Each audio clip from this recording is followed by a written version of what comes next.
Hey everybody, welcome back to Hart Talks. Well, today I'm doing another sharing stories and I have a guest, and this young man is Adam, and he is an actor who has been telling his story on stage here in London. Welcome to Hart Talks. Thank you for having me on Hart Talks. Yeah, it's a pleasure meeting you.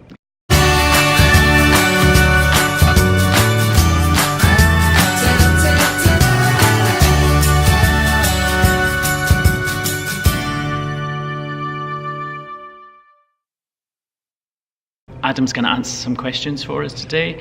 So, Adam, this story, I saw the show not last night but the night before, and it was powerful.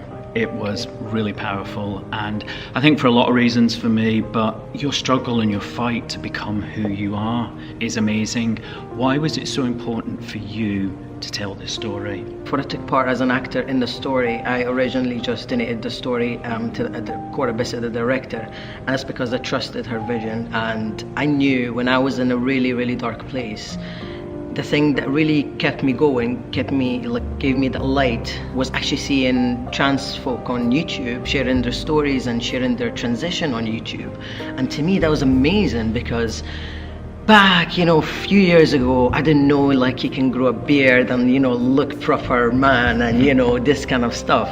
So that was really important. And when I realized that I've got a chance to kind of share my own experience, and because as you know, trans exposure right now is really tragic. It's always on the media, it's always rape, suicide, depression. It's just tragic.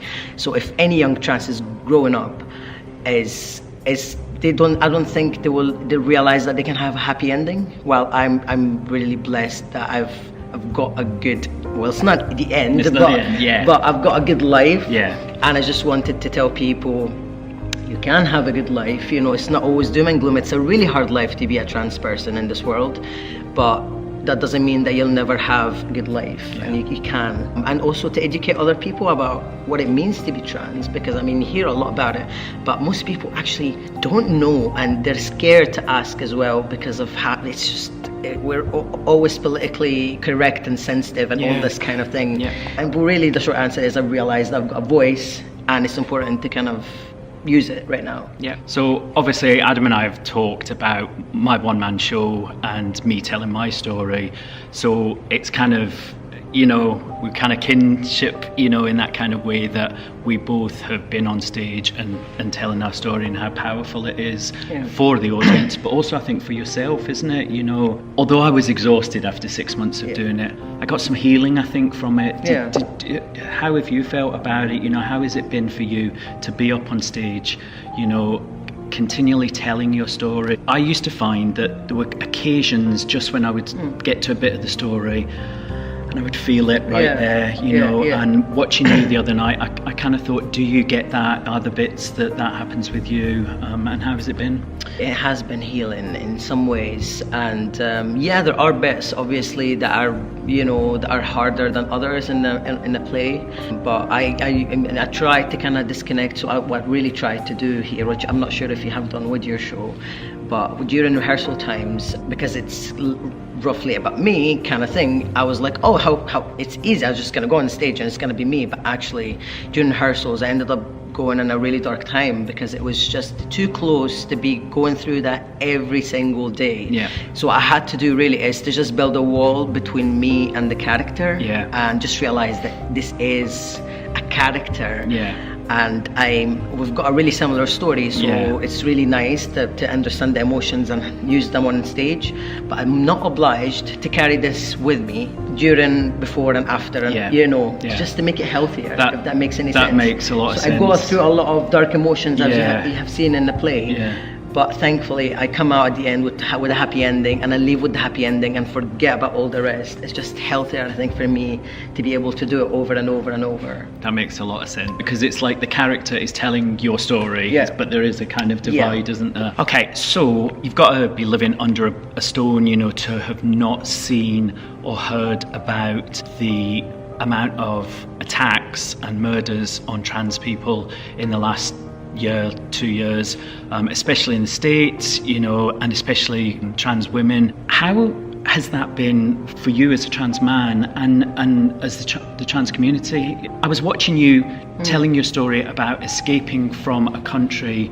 Adam's originally from Egypt, so escaping from a country where you would not be accepted, you know, so you were in fear of your life.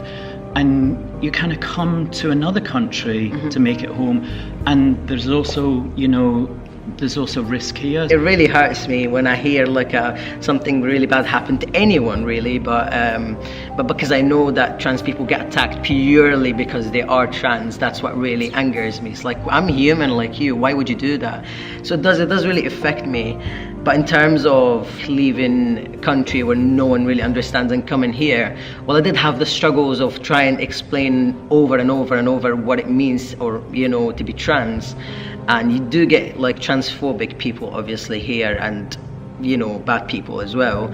But I haven't really, thankfully, actually, I haven't had like an extremely, it's only online. I've only got hate online. Yeah, me too. Yeah, yeah. Well, people hide. You know, behind their computers. Yeah, it's like that. You are this, you are that, isn't it? Yeah. You can probably notice Adam's accent. Adam had fled to this place called Glasgow, you know, and you know, I so remember talking about it in my show. You know, people were like, Glasgow, where is that? You know, and to hear Adam's accent is just, it's kind of really nice for me. You know, just to and while I'm watching him in the show, it reminded me of home. And there was another part of the show that really affected me, and there was a choir of trans people singing certain bits from the show, and it was all these faces coming up, just of different trans people. I was sitting here in the front row and just went, oh, because I just thought this is so much bigger than what I realise, you know, as a gay man living with HIV.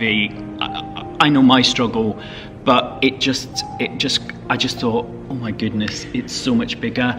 You know, so how have the trans community taken to your show? Well, National Theatre Scotland and Cora Bissett, the director, also had this vision of bringing a lot of people, you know, it's because really, like, I know it's my story, but really, actually, I'm just a face to the trans community. So, you know, we're just kind of using things from my story to highlight that bigger issue and a bigger community. And the way it happened, you know, a lot of people working in NTS, and more specifically Leonie Gasson, well, they went online, really, and tried to get trans and non-binary people from all over the world, like seriously, like from Saudi, from various places in Middle East, Russia, America, here, just all over the place, which is amazing. And sent, you know, the music to them, and they all, like you've seen on the screen, everyone put their headphones in and started recording. And then obviously the video designers and everything here brought everything together. And I think it's about 150 members. Some people actually are not, they've never shared their voice or face, but they've actually contributed to a book that is called I Am, which is like a collection of trans people from all over the world. So I think, I think it's been a work in progress when they tried to get this community, and they built like a safe community online to keep people together, interact, and then record this music and put it together.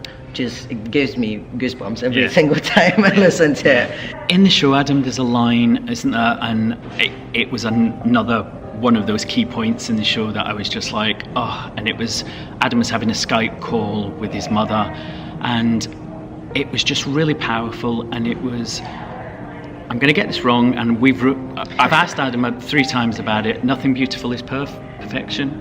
A beautiful thing is not perfect. A beautiful thing is not perfect.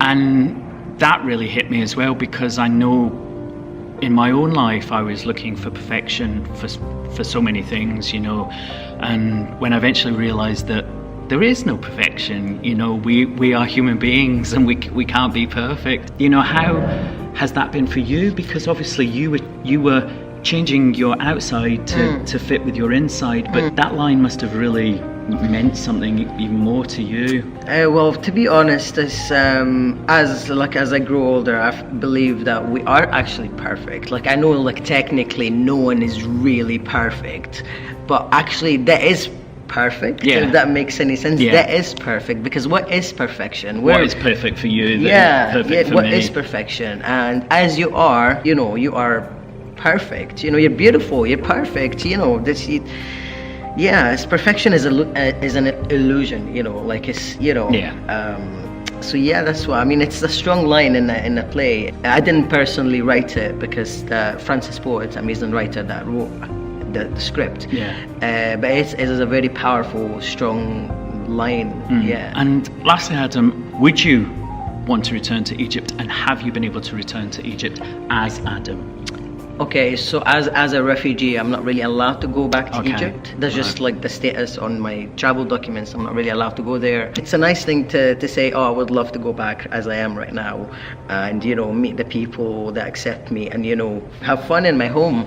But the technicalities of that are far too complicated. But I would. I mean, if it's safe for me. I would, but it's not very safe because of online exposure. So it's became even harder. Yeah, the Skype call with your mother, that was really powerful again for me. How is your relationship now? Because for a mother, it must be a whole different experience, to have a child who was a daughter but is now a son. So how is it for? Well, the story is actually slightly different from what you've seen on stage, but essentially, really, like when I came out to my mum, she didn't really understand, but she just loved me, and it's like she was like, I don't really understand what you're talking about, but I love you, and I'm just gonna go with it kind of thing. But she never really called me with my pronouns or with Adam until like a bit later, and especially when my voice started to change and everything about me started to change, that became a bit more, it was harder for her to use other pronouns other than he or him or or Adam. And now it was really hard for her at the very start to be like, but I've had a daughter, like what, how does that work kind of thing. And that's understandable, because I even struggled with the idea of I'm trans person myself, and I struggled with the idea, so never mind someone who's not trans, that's too hard. But now it's like amazing, because now she just can't imagine that she's ever had anything but a son, which is really fascinating how the mind kind of works. It's like all the pictures and all the images in her head is just got transferred, and it's me with this now, which I love, obviously. But it's been an interesting process. I suppose it's got a lot to do with the fact that she loves you, and her love is stronger than what people say or what and that's amazing. That's wonderful. Well, my mom has always really been supportive in one way or another, and I think that's been kind of the rock kind of in my life kind of thing. I've got this person that maybe doesn't understand, but they get they still love me. They want to keep me in their life, which I really appreciate. Well, thank you Adam. Thank you. I felt it was so important to have Adam on, because I've interviewed different people, and Adam's the first trans person that I've had on my show, and I just thought it was really important because I now understand so much better, and I hope you guys do too. Please, I will leave Adam's details in the description box below. If you would like to leave a comment about my interview with Adam, please do, because I would love to read them, and I'm sure Adam would too. It's been really interesting for me, so thank you. No, thank you. It's a pleasure to be here. And Hart Talk, and thank you to you guys for watching. Please remember to like, share, comment and subscribe, and I will see you in 2 weeks' time. Bye.